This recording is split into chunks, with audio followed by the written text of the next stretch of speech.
Assalamualaikum warahmatullahi wabarakatuh. My name is Agnita Hani Febrianti. My student number 2518061. I want to explain about the theory of cognitive development by Jan Biase. I want to say sorry if in explain this material I use compare my language between English language and Indonesian language. The first is biography Jan Biase. Biase, he is a Swiss psychologist and genetic epistemologist. He was born on 9 August in 1896 in Switzerland, and he died on 16 September in 1980 in Geneva, Switzerland. His father is a professional of medieval literature at the University of Newcastle, and his mother is Rebecca Jackson. Biase's early interests were in zoology. As a youth, he published an article on his observation of an albino sparrow, and by 1515, his several publications on mollusks had gained him a reputation among European zoologists. First, he studied at the University of Newcastle, and in here he studied zoology and philosophy, and he received his doctorate in Farmer in 1918. Soon after that, he became interested in psychology, combining his biological training with his interest in epistemology. He first went to University of Zurich, where he studied under Carl Jung and Eugen Bleuler, and he then began 2 years of study at the Sorbonne in Paris. Jadi, Biase itu adalah seorang psikologi Swiss. Dia lahir pada tanggal 9 Agustus tahun 1896 dan meninggal pada tahun 16 September tahun 1980 di Geneva, Swiss. Pertama itu Biase menaruh ketertarikannya itu kepada zoologi. Tapi entah kenapa, selanjutnya itu dia tertarik pada dunia psikologi dan biologi. Akhirnya dia belajar di Universitas of Zurich dan di Sorbonne, Paris. Next is about him career. Jadi selanjutnya itu tentang karirnya Jan Biase. Pertama, Jan Biase served as Director of Studies at the Jean-Jacques Rousseau, atau kita kenal dengan our famous with the J.J. Rousseau Institute in Geneva. After that, he held professorship at the University of Newcastle and trained at the University of Geneva as a professor of child psychology until his death. After that, he held professorship at the University of Lausanne and the Sorbonne University. Jadi, pertama itu dia mengawali karirnya sebagai director di Universitasnya J.J. Rousseau di Geneva. Selanjutnya dia mendapatkan gelar profesornya di university atau menjabat sebagai profesor di University of Newcastle, dan selanjutnya pada tahun 1929 Biase menjabat sebagai profesor psikologi anak-anak sampai dia meninggal. Next is in 1955, he established the International Center of Genetic Epistemology at Geneva. He became a director and more than 50 books and monographs over his long career. Jadi, selama dia hidup itu lebih dari 50 buku dan ratusan artikel yang dia ciptakan selama masa hidupnya. After that, I want to explain about the theory by Jean Piaget. Piaget's theory is based on the idea that the developing child builds cognitive structures. He believes that the child's cognitive structures increase with the development. This theory of infant development were based on the observation of his own 3 children. Jadi Piaget ini teorinya Piaget ini didasarkan pada gagasan bahwa anak yang sedang mengalami masa pertumbuhan atau mengalami masa perkembangan itu mempengaruhi struktur kognitifnya. Dan si Piaget ini percaya bahwa struktur kognitif anak meningkat seiring dengan perkembangannya. Dan teorinya ini didasarkan pada observasinya terhadap ketiga anaknya sendiri. Jadi menurut Piaget itu anak-anak itu melakukan mengalami perkembangan kognitif melalui dirinya mereka sendiri, dengan interaksi dengan lingkungan, dengan interaksi dengan sosial, seperti itu. Jadi si anak memiliki perkembangan kognitif itu melalui dirinya mereka sendiri atau secara alami, seperti itu. Next is what is cognition? Cognition is derived from the Latin word cognoscere, which means to know or to recognize. Cognition is the mental action or process of acquiring knowledge and understanding through experience and sense. Jadi kognisi ini berasal dari bahasa Latin cognoscere yang berarti mengetahui atau mengenali. Kognisi atau cognition adalah tindakan mental atau proses memperoleh pengetahuan dan pemahaman melalui pikiran, pengalaman, dan indera. Secara umum, kemampuan atau potensi intelektual seseorang dalam berpikir, mengetahui, memecahkan masalah, mengenal lingkungan, seperti itu. Dengan demikian, kognitif berkaitan dengan persoalan yang menyangkut tadi kemampuan mengembangkan akal rasionalnya. Jadi kognitif atau cognition itu berasal dari bahasa Latin dan yang berarti itu perkembangan mental atau action seseorang dalam mempelajari dan mengerti tentang lingkungannya melalui experience-nya mereka, melalui pengalamannya mereka. Yang selanjutnya, what is cognitive development?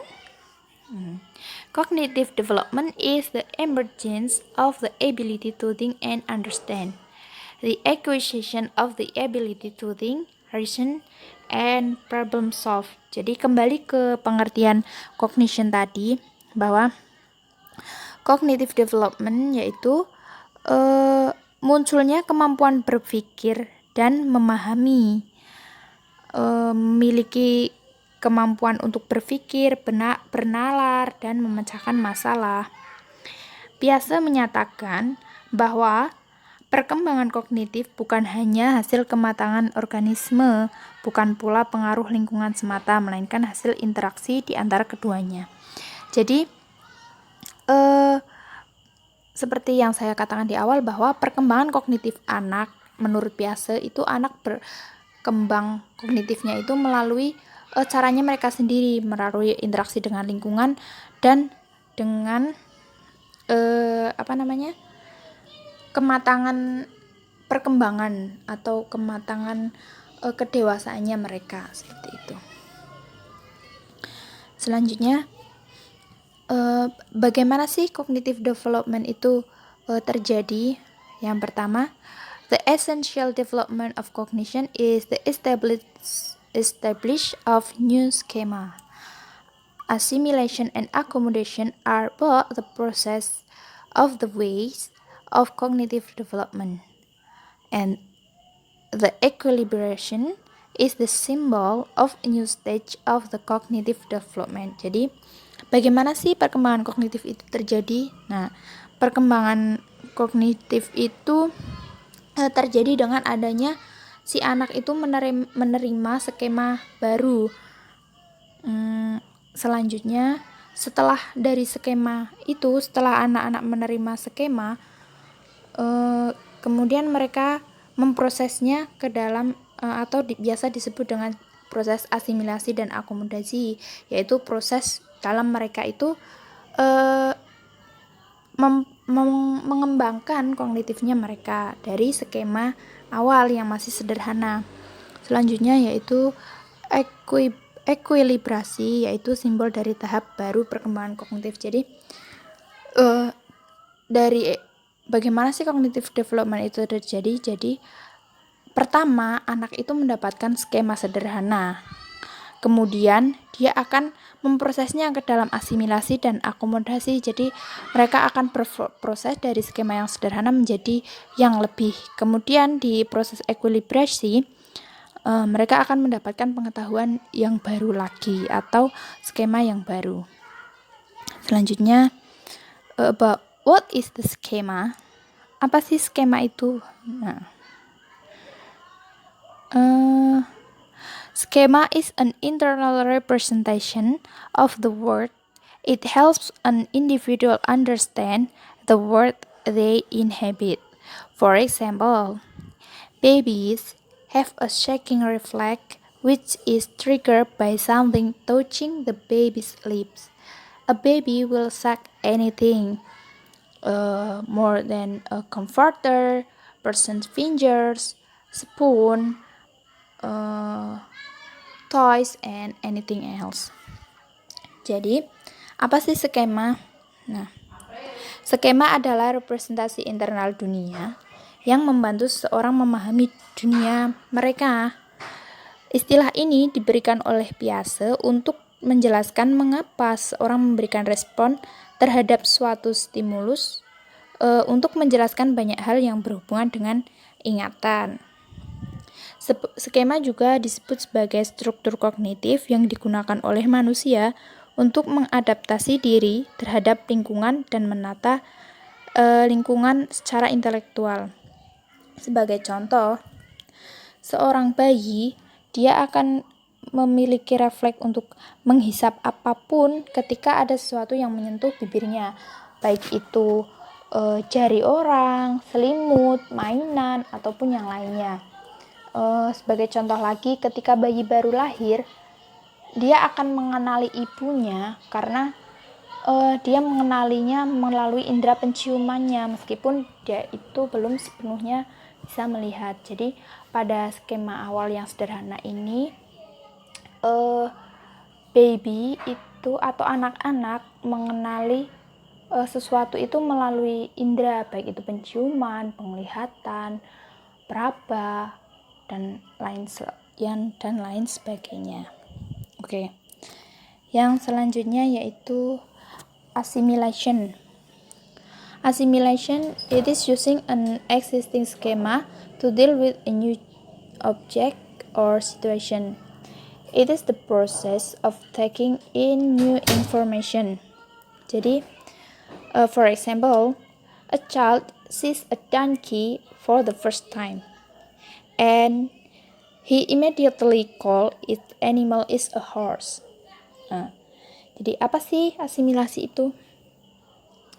Asimilasi adalah bagian dari proses kognitif di mana individu secara kognitif mengadaptasi diri terhadap lingkungan dan menata pemahaman mereka menggunakan skema yang ada untuk menangani objek atau situasi baru. Di proses ini biasanya itu disebut juga sebagai proses mengambil informasi baru. Jadi sebagai contohnya, anak-anak ketika melihat keledai untuk pertama kalinya, dia mengatakan atau memanggil hewan itu dengan sebutan kuda, karena anak itu belum tahu bahwa ini itu sebenarnya kuda atau keledai sih, seperti itu. Jadi dia menganggap bahwa semua hewan yang memiliki ekor, memiliki telinga, memiliki mata seperti kuda itu mereka anggap sebagai kuda. Selanjutnya accommodation. Accommodation is involves modifying existing schema or idea as a result of new information. New schemas may be also developed during this process. For example, a child who had assimilated the donkey as a horse will eventually accommodate more information and realize difference between donkey and horse. The child will learn that the donkey is donkey, not a horse. Jadi, biasanya di akomodasi ini diartikan sebagai penciptaan skema baru atau pengubahan skema lama. Tapi di akomodasi ini biasanya tidak terjadi penghilangan skema yang awal, tetapi hanya menambahkan informasi yang baru dan tentang skema yang awal sehingga menciptakan pemahaman yang lebih, seperti itu. Antara asimilasi dan akomodasi harus ada keserasian atau keseimbangan, karena hal itu akan mempengaruhi setiap individu dalam menyesuaikan diri terhadap lingkungannya. Sebagai contoh, tadi seorang anak yang menyebut keledai sebagai kuda, ketika si anak ini telah mendapatkan informasi yang banyak dan telah mengetahui perbedaan antara kuda dan hewan-hewan yang lainnya, dia akan tahu bahwa si keledai ini ya keledai, bukan kuda, seperti itu. Dan kuda itu yang ini, keledai itu yang ini. Dan pada proses ini si anak akan mendapatkan pengetahuan yang baru tentang hewan-hewan yang lainnya juga. Oke. Yang selanjutnya yaitu ekuilibrasi. According to Piaget theory, optimal level of intellectual functioning takes place when there is a balance between assimilation and accommodation. This process of maintaining this balance is termed as equilibration. The cognitive structure change from one stage to another by this process. Jadi, menurut Piaget, optimal atau level optimalnya dari intelektual itu akan berfungsi ketika ada, atau fungsi intelektual itu akan terjadi ketika ada keseimbangan antara asimilasi dan akomodasi. Seperti yang saya katakan tadi, bahwa antara asimilasi dan akomodasi itu harus seimbang agar individu dapat menyesuaikan diri dengan lingkungannya itu secara baik. Pada proses ini biasanya akan ada perubahan dari satu tahap ke tahap yang lainnya. Jadi ada perubahan pola pikir atau perubahan emosional atau perubahan cara memecahkan masalah dari si anak itu dari satu tahap ke tahap yang lainnya. Yang terakhir yaitu adaptation. Adaptation is assimilation and accommodation are two sides of adaptation. It is the ability of the person to adjust to the environment and to interact with it. Jadi adaptasi itu kemampuan orang untuk menyesuaikan diri dengan lingkungan dan berinteraksi dengan lingkungannya. Jadi next is the stage of cognitive development. According to Piaget theory, the cognitive development any 4 stage.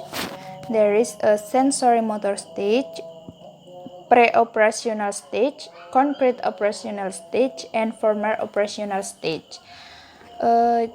Yang pertama, the first is sensory motor stage, between the 0 atau dari usia 0 sampai 2 tahun.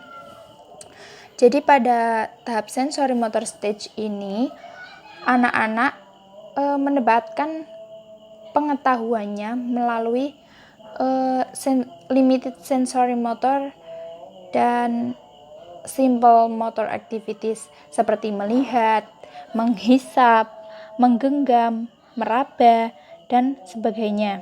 Jadi pada tahap sensori motor ini anak-anak mendapatkan pengetahuan sederhana dan sensorik yang sederhana pula, seperti contoh itu tadi, menggenggam, melihat, ataupun meraba.